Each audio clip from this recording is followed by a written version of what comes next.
Bonjour mes amis, j'espère que tout va bien pour vous. J'allais vous présenter la semaine dernière un livre très intéressant, avant de tomber par hasard sur le livre La seconde chance de Robert Kiyosaki. Et comme j'ai déjà posté ces deux livres, Père riche, Père pauvre et le cadran du cash flow, j'ai préféré prendre le temps de lire ce troisième livre et essayer de vous faire une petite synthèse. C'est pour ça que ma vidéo vient en retard un peu. C'est un livre assez intéressant parce qu'il y a moins de théories et Robert dévoile pas mal de secrets de sa richesse et parle de ses investissements. Dans ce livre, il y avait un peu trop de politique à mon goût. Certes, ça permet de voir plus clair, mais ce n'est pas mon but. Je vais essayer de mettre l'accent surtout sur comment devenir riche ainsi que les conseils pratiques de Robert en investissement. Je vous conseille de voir cette vidéo en entier et pourquoi pas l'écouter plus d'une fois. Si vous ne l'avez pas encore fait, n'oubliez pas de regarder les deux résumés déjà postés que vous trouverez en description en bas. Et bien sûr, abonnez-vous si vous voulez devenir une meilleure version de vous-même. Le livre Une seconde chance est constitué de 3 parties, passé, présent et futur. On commence par le passé. Pourquoi les riches ne travaillent pas pour l'argent? Les vrais riches continuent à s'enrichir, car l'essentiel de leurs revenus provient de leur rente. Les autres s'appauvrissent, car ils sont très dépendants de leur emploi. L'homme qui pouvait voir le futur. Robert Kiyosaki raconte comment l'auteur Buckminster Fuller l'a profondément inspiré en 1981. Il décide de passer une semaine à étudier avec lui car il souhaite apprendre à prédire le futur afin de pouvoir gagner plus d'argent. Durant les années suivantes, il étudie une grande partie de ses livres. En 1984, il estime qu'il est temps de donner un sens supérieur à sa vie. Il vend son entreprise et passe les 2 années suivantes à errer, en survivant avec très peu d'argent. Alors qu'il arrive en Australie, il trouve sa voie. Il va consacrer le reste de son existence à apprendre au plus de gens possible comment devenir riche. 10 ans plus tard, alors que Kiyosaki est indépendant financièrement, il crée la Rich Dad Company, dont l'objectif est d'enseigner l'éducation financière. Fuller croit fermement: le plus de gens que j'aide, le plus compétent que je deviens. Être généreux est un bon départ pour devenir riche.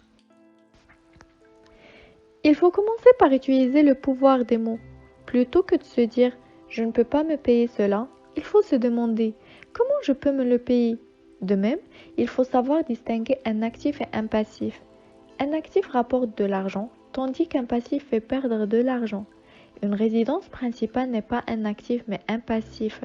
C'est très simple. Le savoir apporte le pouvoir. Notre ère d'information est une ère invisible. Essayez de s'accrocher à un emploi stable toute sa vie à une époque où les robots sont sur le point de nous remplacer, dont beaucoup d'emplois n'ont aucun sens. La grande différence entre les riches et les pauvres, ce sont les mots qu'ils utilisent. Les seconds parlent d'emploi, de carrière et de paix, tandis que les premiers discutent de rente, d'investissement immobilier et de création d'entreprises. Si vous comprenez les mots actifs et passifs, vous avez bien plus de chances de devenir riche. Deuxième partie, le présent. Avant et après. Il y a une différence entre l'intérieur et l'extérieur. Il est facile de peindre une maison en ruine pour la faire paraître neuve, mais elle n'en est pas moins sur le point de s'effondrer. De même, pour changer un pauvre en riche, il faut effectuer une transformation intérieure. Voyez tous ces gens qui gagnent au loto et qui sont à la rue 3 ans plus tard. C'est parce qu'on n'ajuste pas la maison sans la rénover vraiment. Le principal défi pour devenir riche est avant tout de transformer son état d'esprit. De même, il est important d'apprendre à se remettre rapidement sur pied après un échec et de savoir tourner la page. En 10 ans, Kiyosaki est passé d'une situation où il n'avait aucune épargne à l'état de propriétaire de 52 appartements avec une rente de 100 000 $ par an. Il y a 3 types d'épargne. Il faut bien les différencier. L'épargne primaire, secondaire et tertiaire. L'épargne tertiaire englobe tout ce qui est papier. L'argent que vous stockez à la banque, les actions et les fonds d'investissement. L'épargne secondaire comprend l'immobilier et la possession d'une entreprise que vous contrôlez. Une personne qui possède une boulangerie a de l'épargne secondaire, tandis que celle qui possède des actions au sein d'un grand groupe a de l'épargne tertiaire. L'épargne primaire repose sur les matières premières, l'or, pétrole, diamants. Si vous souhaitez vous placer à l'abri lors du prochain crash, il faut éviter à tout prix l'épargne tertiaire. Les métaux, or et argent, ont l'avantage de ne pas pouvoir être imprimés à la demande par les gouvernements, contrairement à la monnaie liquide. Pour devenir riche rapidement, il y a deux méthodes principales. Créer une entreprise ou investir dans l'immobilier. Il faut prendre du temps pour savoir quelle méthode vous correspond le mieux. Ou bien, si vous pensez pouvoir vous lancer dans les deux, il est important de choisir une voie qui vous intéresse et que vous en deveniez un expert. Comme le disait le père riche de Kiyosaki, trouvez le jeu d'argent que vous aimez et jouez pour y gagner. On passe à la troisième partie, le futur. L'éducation traditionnelle apprend à travailler pour l'argent, tandis que l'éducation financière apprend à acquérir des actifs qui produisent de l'argent. L'opposé de ne fait pas d'erreur. Les erreurs sont une mauvaise chose seulement quand elles ne sont pas admises. À la fin du séminaire de 3 jours en investissement immobilier, le professeur de Kiyosaki a annoncé « Maintenant, votre éducation commence ». Il a donné comme devoir aux étudiants d'écrire une analyse sur 100 propriétés à vendre et d'en trouver quelques-unes qui seraient des perles rares. Cette expérience a permis à l'auteur de commencer à acquérir des actifs de manière très efficace et de trouver des très bonnes affaires. Il a traversé la ligne qui séparait la classe moyenne de la classe riche. À l'école, on apprend que faire des erreurs est un signe de stupidité. C'est pourquoi beaucoup de gens sont toujours effrayés à l'idée de se lancer par crainte que tout ne se passe pas parfaitement. L'opposé de « aie de bonnes notes ». Beaucoup de gens, avec la crise, retournent faire des études, pensant que c'est la seule solution pour s'en sortir. En 2012, pour la première fois aux États-Unis, le taux de chômage des diplômes d'une université est passé devant celui de ceux ayant juste fait le lycée. Le système de notation à l'école évalue les humains comme des robots. Il y a peu près deux compétences nécessaires pour être bon académiquement: la compétence analytique et la compétence linguistique. Le problème est que l'espèce humaine n'est pas constituée de robots. En plus de l'intelligence mentale, la seule nécessaire pour réussir à l'école, il y a l'intelligence physique. Pensez aux danseurs, aux golfeurs professionnels. L'intelligence émotionnelle, la capacité d'influencer les autres, et l'intelligence spirituelle. Dans quelle mesure la personne a-t-elle une vision et un but pour sa vie? L'opposé de trouver un bon emploi. Trop de spécialisation mène à l'extinction. L'enseignement dans les universités fait des étudiants des spécialistes, alors qu'un entrepreneur est généraliste.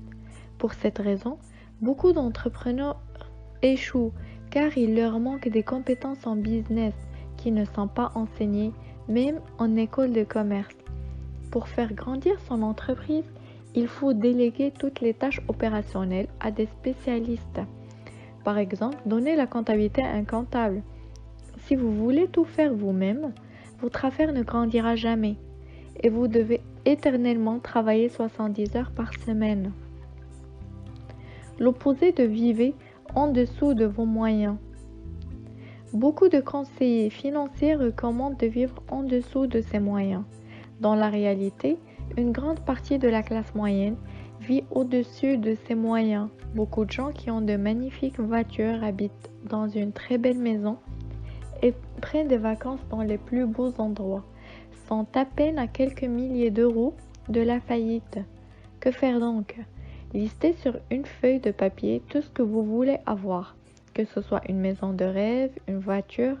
Ensuite, écrivez les actifs que vous allez acquérir qui vont vous permettre de vous offrir les éléments de votre liste. Regardez cette liste tous les jours. L'opposé de ne trichez pas. À l'école, donner de l'aide aux gens qui ont besoin s'appelle de la triche. À l'inverse, pour être riche, il est bon de se faire aider par des spécialistes. L'objectif n'est pas être plus intelligent que les autres, mais de mettre le savoir en commun. Résoudre des problèmes demande souvent des gens compétents dans des domaines très différents. L'opposé des riches sont des gens avides.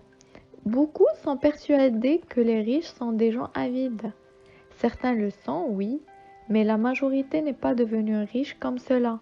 Les gens devenus riches par avidité sont les politiciens corrompus et les PDG qui ont été parachutés à la tête d'une entreprise et qui la ruinent par leur incompétence. Mais beaucoup de gens ont atteint la richesse par la générosité. Walt Disney, Henry Ford. Le manque d'éducation financière fait que certaines personnes sont avides. L'opposé de investir est risqué. La majorité pense qu'investir est risqué et le pouvoir financier veut que vous pensiez cela.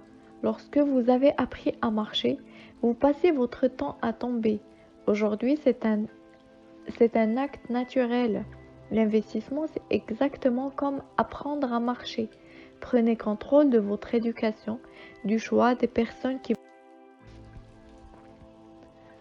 L'opposé de une urgence est mauvaise. Le problème qui ronge le monde, c'est que trop de gens ont une attitude passive, attendant que le gouvernement vienne résoudre tous leurs problèmes. Notre défi en ce moment, déterminer qui va construire le futur. Prenez conscience que dans chaque crise, il y a toujours de très bonnes opportunités. Conclusion. Une seconde chance est un livre très intéressant qui approfondit parfaitement les concepts évoqués dans Père riche, Père pauvre. Robert Kiyosaki donne une marche à suivre qui est extrêmement simple, toute prête à utiliser. J'espère que la vidéo vous a plu. N'oubliez pas de vous abonner à ma chaîne. À très bientôt.